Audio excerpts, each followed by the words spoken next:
I was hired by the Department of State to help guide cultural preservation projects in Afghanistan. This is Monuments Woman with Laura Tedesco. I'm your host, George Gavrilis. An identity for an individual, for a community, for even a nation, it's defined by so many different attributes. How does one shape a sense of identity? If we can bring attention to what is so rich and beautiful about Afghanistan's heritage and bring some efforts to help preserve it and restore it so Afghans and the international world can appreciate it more, that it would perhaps strengthen an Afghan sense of themselves. Its heritage is one element of that. Today, we're continuing on Laura's journey into Afghanistan. If you're new to this podcast, we recommend going back to start with episode 1. For everyone else, welcome back.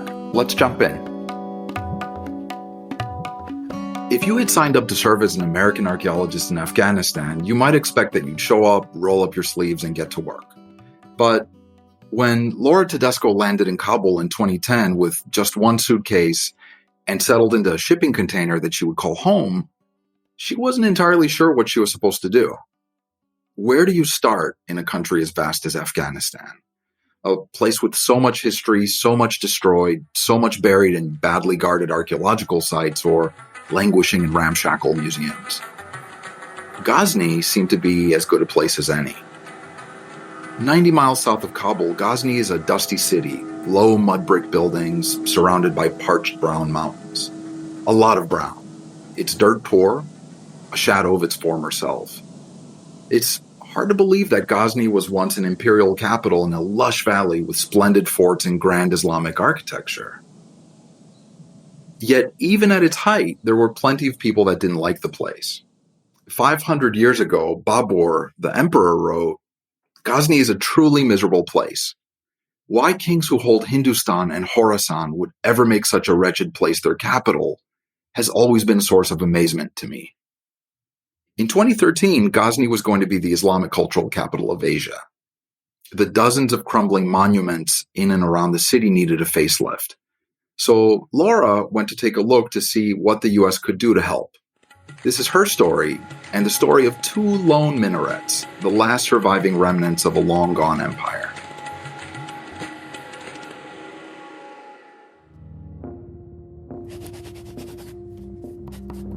August 25th, 2010, Ghazni. Seeing the sights in Ghazni today, the Old City, the Bala Hissar, the Tomb of al-Biruni, the two towers. Wanted to see and planned to, but not possible, the Palace of Masood III. Nearby gunfire prevented our continuing. The sights, especially the Old City walls, are falling apart. It depressed me some. Swarmed by children at each stop, desperate for handouts. And a baby so listless and unhealthy looking, held by her older sister who looked no older than 5 or 6 years old. At the sight of the baby, I almost cried.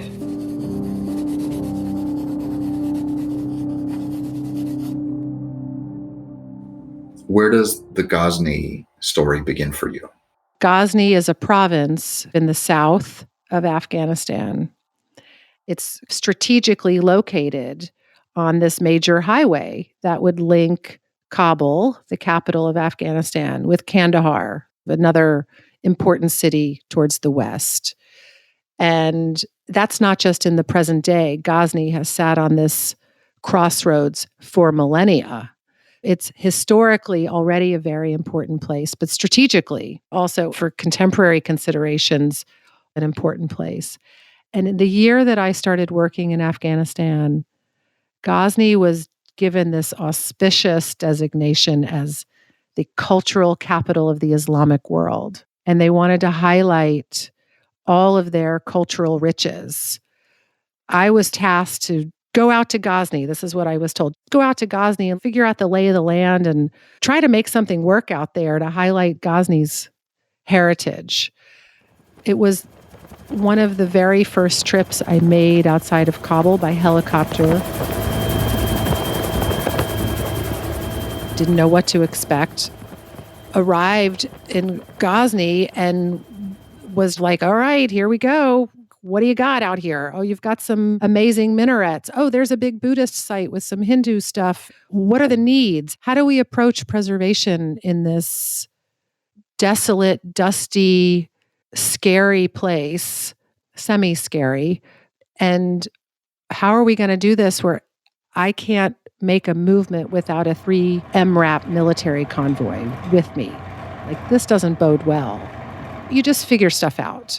I'm going to unpack this little by little, if that's okay. Sure, we can unpack it. There's a lot to unpack. Give me a little bit about Ghazni, the city, versus Ghazni's countryside, whether these are urban monuments or rural monuments. I'll also ask what Ghazni looks like and feels like. The city of Ghazni is not developed. There's no high rise. There are paved roads. Yes, there are, but not all. The paved roads might just be in the center of town. Lots of potholes. I'm sure there's wealth in Ghazni, but it isn't visibly evident. A lot of children with bare feet and open air markets selling everything from spiral notebooks and pens to animals all tucked together. Just to one side of Ghazni city is a major citadel, so this historic monument, but built against this citadel are modern homes that people have just slapped on or built out of necessity, using the original walls of the citadel as maybe a wall of their house. It's pretty dusty. I think I remember seeing the poles for streetlights, but no actual lights attached to the poles. I was never in the city after dark, so I don't know what the nightlife is like. Bala Hissar, what is that all about? A Bala Hissar is a fortress. Well, there's a Bala Hissar in nearly every major Afghan city. We'll talk about the one in Ghazni, which is justly famous for having played an important part in the first Afghan-British War, if I'm not mistaken. If you were to go to Ghazni now, George, and you drove into the center of this small yet sprawling town, there is enormous fortification walls that are 2-3 stories high in places. And from a distance, they look magnificent and foreboding. And as you get closer, you can see the condition is dire, crumbling, and they're eroding from the bottom up. And there are even homes built against the walls of the fortress as a part of a wall for a residence. And there are lean-to shops where a small shopkeeper might set up a piece of corrugated metal and prop it up on metal poles and use the back wall from the Bala Hissar. And traffic is like rumbling all around it, and you're parking right up next to it. It's the remnant of what once was a foreboding and highly protected and important city. The condition of the Bala Hissar, in a way, reflects the condition of Ghazni in general. I visited the Bala Hissar several times to work with the Afghans I was with the Polish archaeologists that I was collaborating with, and to understand, is this restorable? The Bala Hissar of Ghazni, in unvarnished regular language, can this be fixed? The answer that we arrived at in many conversations, and when I say we, I mean the Polish archaeologists who were very fine experts in the area, other professionals that I spoke to who were working in Kabul who were very familiar with the Bala Hissar, some Afghan government officials, and the conclusion was it might be biting off more than we could chew. Ultimately, I believe the German government 1 or 2 years later were convinced to kick in some money for restoration of the Bala Hissar. And I have not been back to Ghazni since that work was undertaken. The major monuments that you asked about, George, they're just sort of a few kilometers outside the city. So you go out on the dirt road and it's barren, but you'll see as you're driving off of a sloping hill, a mausoleum. You're not sure if it's an old one or a new one. That's where an important person would have been buried.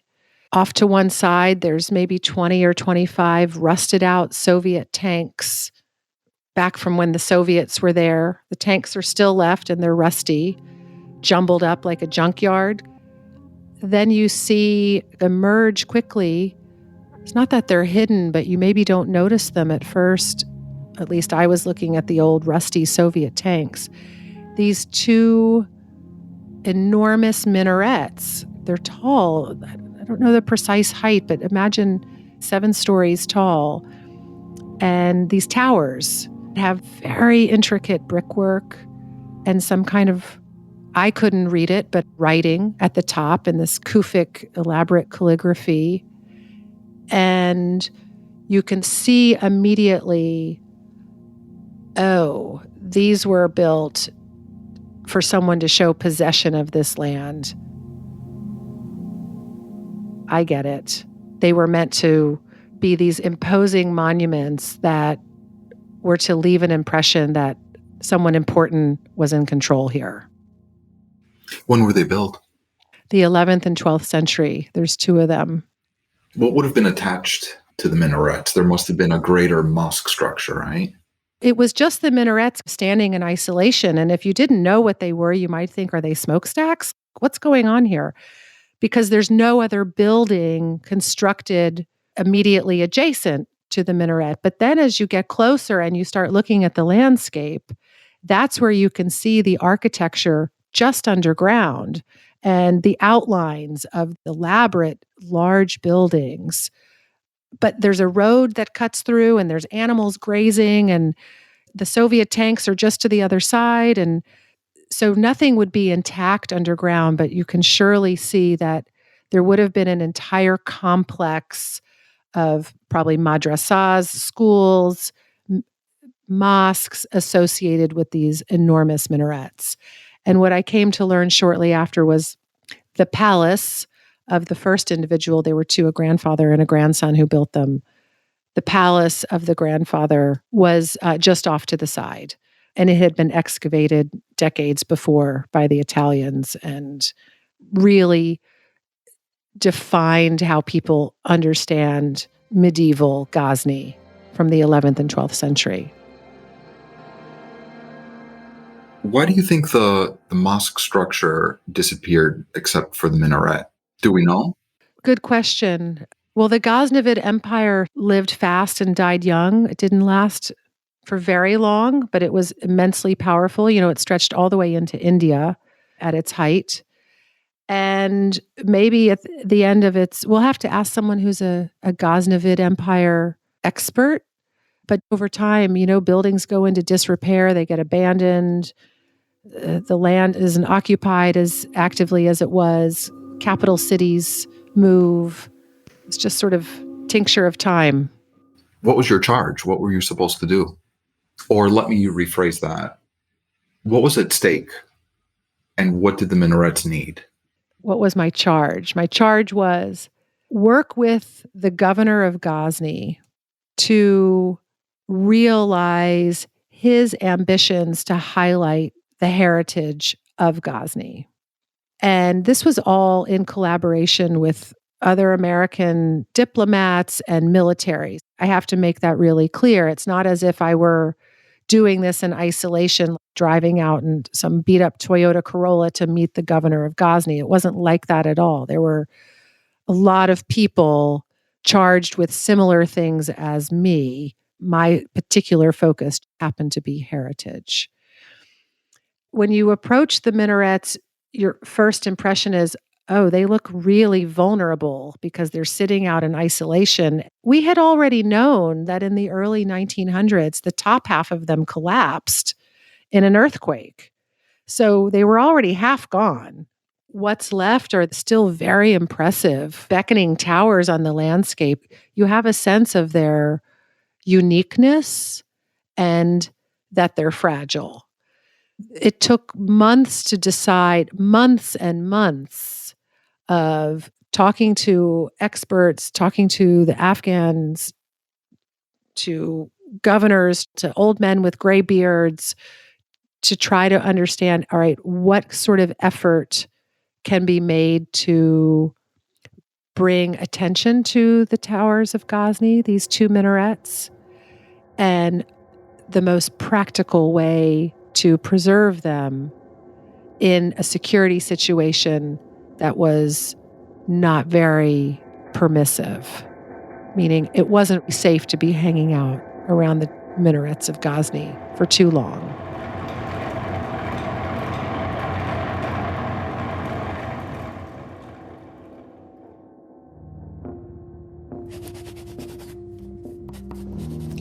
August 25th, 2010, Ghazni. Is it that I'm somewhat overwhelmed by all the new experiences? I'm feeling shut down and awkward and quiet. This morning, while riding in the MRAP with the Polish soldiers, and seated next to me was the soldier designated to protect me. He was so unself-conscious and he smiled easily. He seemed embarrassed by my questions and friendly interest in him. But I think he didn't understand me. His English wasn't very good. We hardly spoke the rest of the day.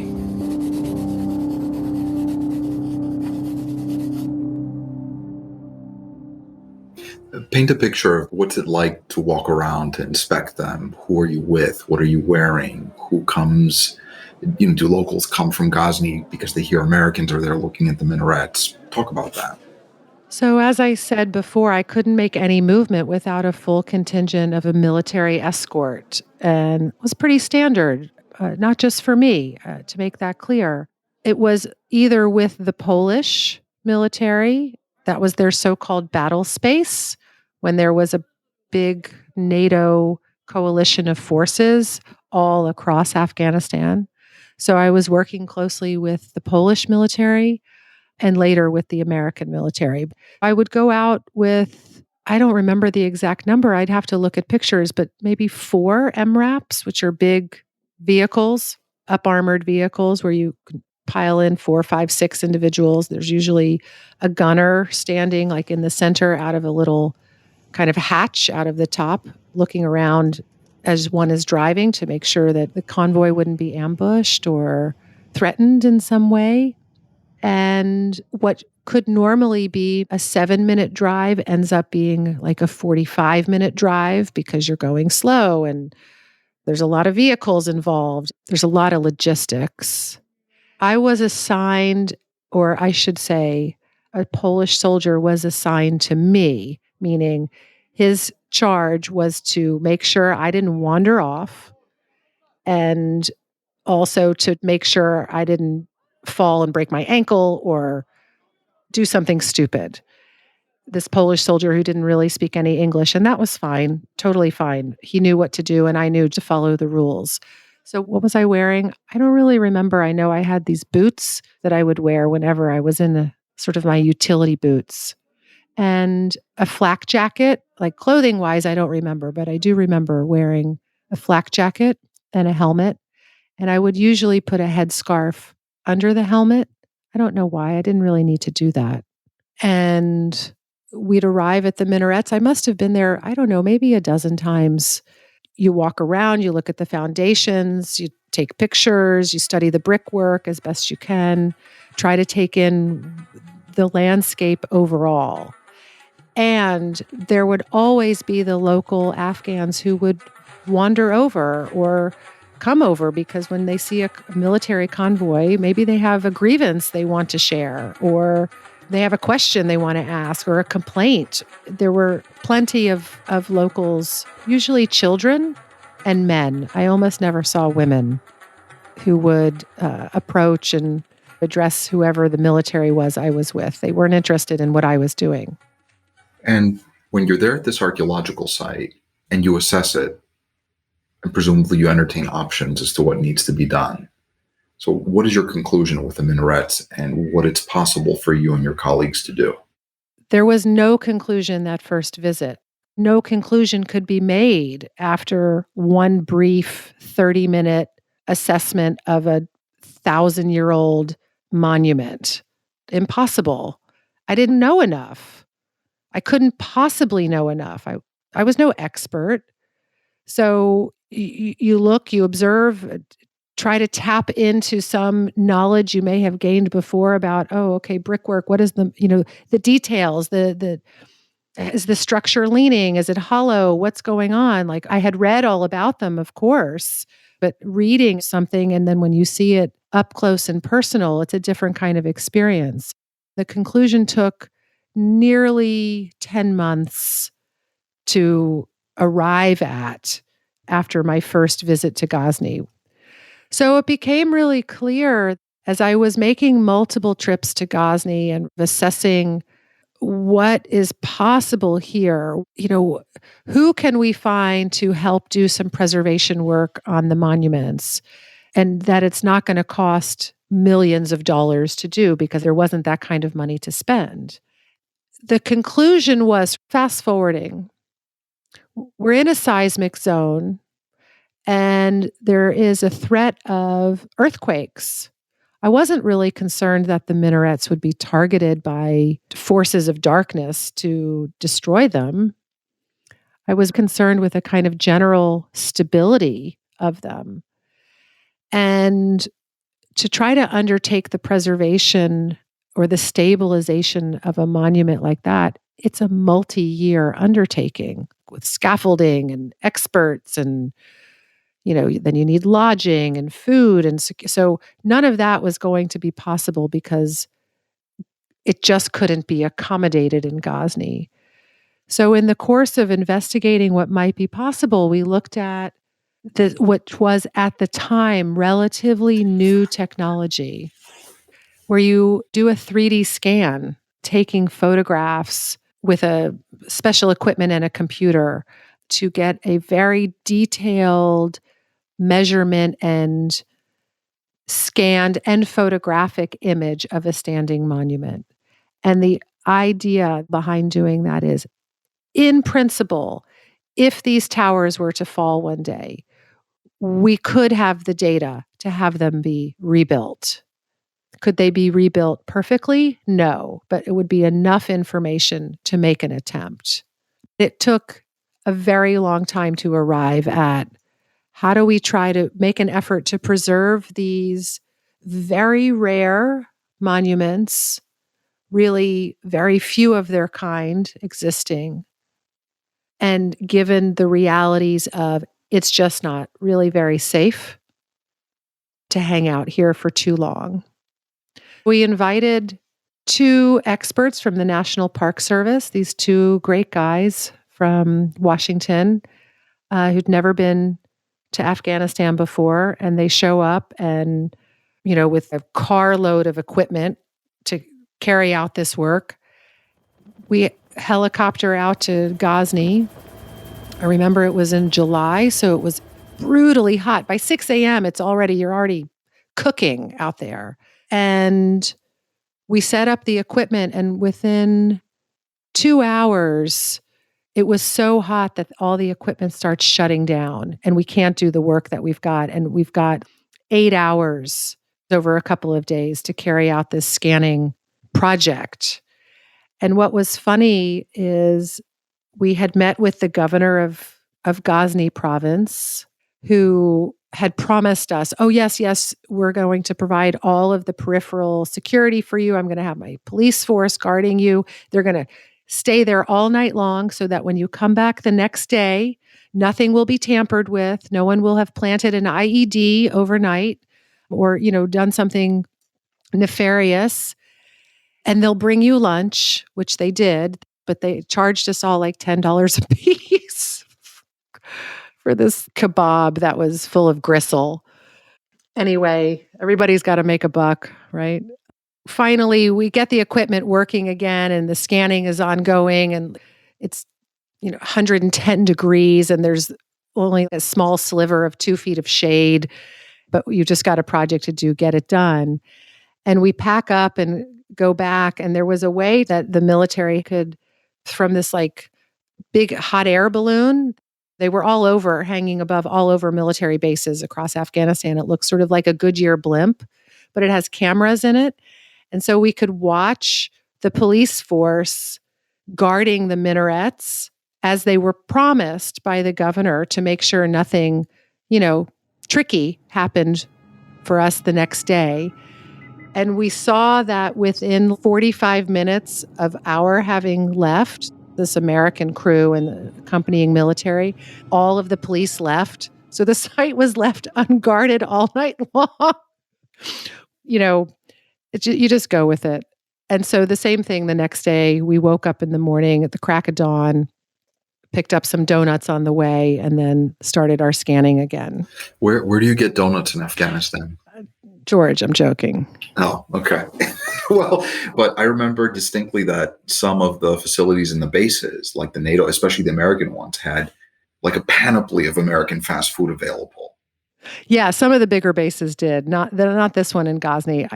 There was no Burger King or Subway or Pizza Hut. When you were in Ghazni, at least during the initial trips, what went through your mind? I'm wondering if you were worried for your safety since you were so out and so exposed. My safety was not my first consideration because I knew the security at least was there, and I was only there for a brief time, like a few days at a time. I wasn't going out on patrols with soldiers. Those were the people whose safety was more central in their thinking. I wasn't doing that. And so I didn't worry too much about my safety. And I didn't know what to expect either.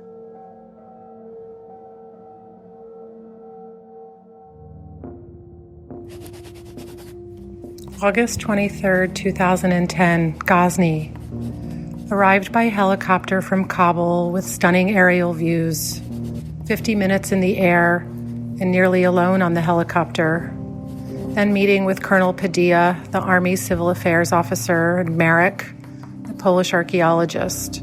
Discussion of regional sites and monuments. Then 2 rocket attacks near the PRT. And spent time in the bunker with the Polish military. Funny how all the while in the bunker, I could only seem to think about what they thought of me. You have this story about being caught in a rocket attack at the Polish military base, I think it was, or the PRT. Yeah, the PRT. The Provincial Reconstruction Team. It was the day I arrived for the very first time in Ghazni, and I remember sitting in a makeshift corrugated metal building with plywood floors and tables and chairs, all portable stuff. We're having a very serious meeting about our trip the next day to go visit the towers, the minarets of Ghazni, and to meet the governor, and what's the schedule and how's it all going to roll. And we're in the middle of a conversation in the afternoon, and a rocket landed.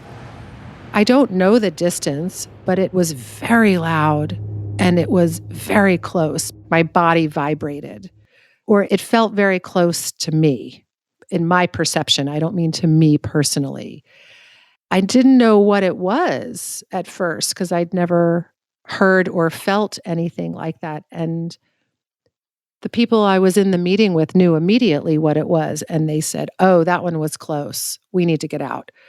I was ushered into a bunker of sorts. It's like those big cement T-walls. They're called T-walls with a cement covering over the top. There's about maybe 20 feet long and about inside maybe 8 feet wide, about the size of a shipping container that I described before.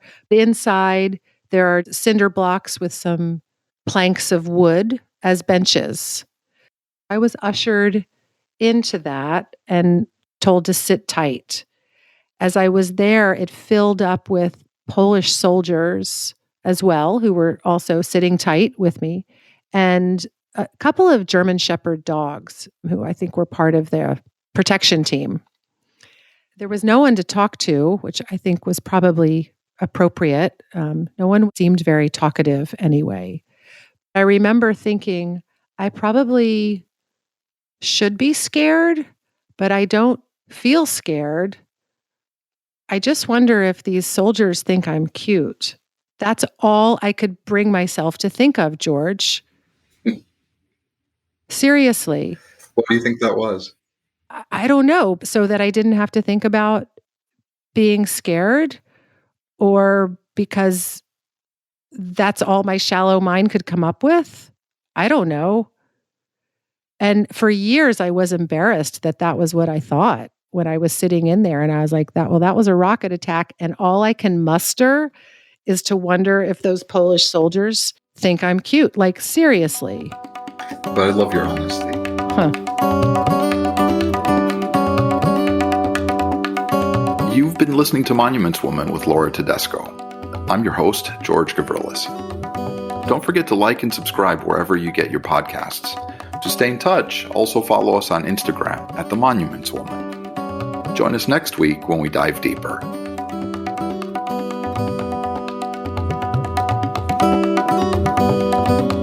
This show is produced by Christian D. Brune and May 11 Project.